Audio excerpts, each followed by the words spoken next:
Viewers দেখেন আমি আছি একদম সমুদ্রের পাড়ে নিকটে। ওটা একটা জিনিস মিস করতেছি, বাংলাদেশে হচ্ছে সমুদ্রের পাড়ে আমি চাইলে নামতে পারতাম, কিন্তু এখন নামতে পারতেছি না দরকার কারণে। আর এই দেশে মহিলারা কেউ নামে না, খুব কম, এর জন্য নামতেছি না। অবশ্য বাংলাদেশ হলে নামা যেত এটি আর কি। তারা অবশ্যই এনজয় করতেছে আর আমি দেখে দেখে তাদেরটা এনজয় করতেছি।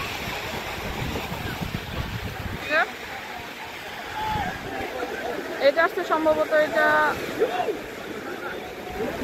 ছবি তুলবে, এটা বিধর্মী হবে, সৌদি বা এগুলো কিছু হবে না। আর এই যে তারা যে কাদামাটিতে খেলতেছিল এখন পর্যন্ত আছে রানিং এর উপরে। কি করতেছে দেখুন, কাদামাটি দিয়ে কাদা ছোড়াছড়ি করতেছে। আর এই যে সৌদি বাচ্চাগুলো খেলতেছে, মানে ঈদের আনন্দটা মনে হইতেছে এখন যে ঈদ আসলে আসছে। বাচ্চা বয়স্ক বৃদ্ধ সবাই আর কি আনন্দ করতেছে সমুদ্র পাড়ে করতেছি তাদেরটা দেখে দেখে। তো ভিউয়ার্স আজকে আমি আপনাদের একটু অন্যরকম ঠিক বাংলাদেশের মতো একটা জিনিস দেখাবো। সেটা হচ্ছে যেখানে দেখতে পাচ্ছেন কিছু লোক পাকিস্তানি দাঁড়িয়ে আছে, তারা আপনার একটা লোককে এখানে আপনাদের জুম করে দেখাচ্ছি, একদম মাটি দিয়ে পুরো ঢেকে দিছে।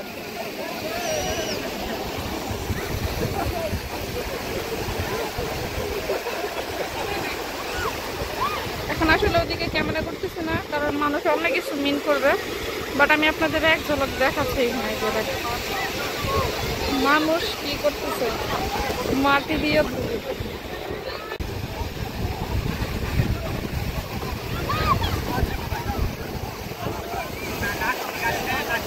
তো দেখতে পাচ্ছেন আপনার এই লোকটাকে মাটি দিয়ে পুরো একদম বালি দিয়ে ঢেকে দিছে। কি অবস্থা, আসলে একটু হাস্যকর টাইপের, ভালোই লাগতেছে দেখতে।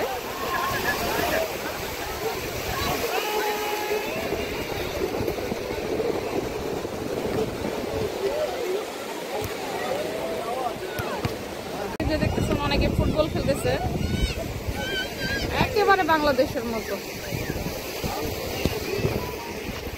প্রচুর লোক আসলে।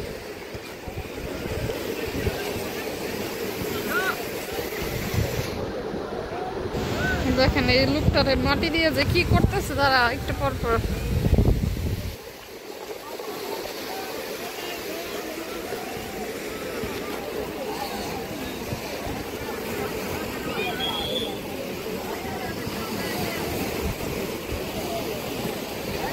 অনেকে আছে এখানে পিকনিক করার জন্য, বাসা থেকে অনেক কিছু নিয়ে আসছে ব্যাগে করে, তারা পিকনিক করবে।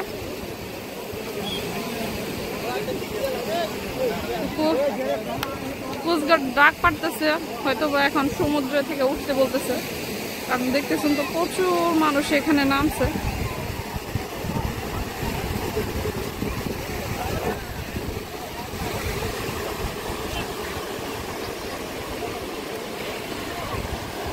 মানে আসলে বলতে গেলে এক টুকরো কক্সবাজার।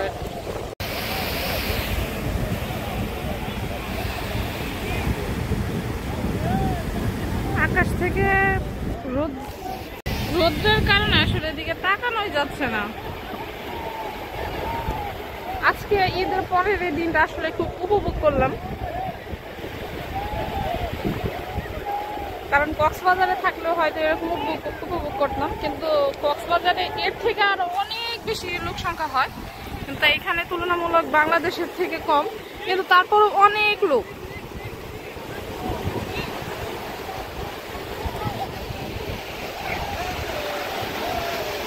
দেখেন আরেকজন আসতেছে সমুদ্র থেকে গোসল করে।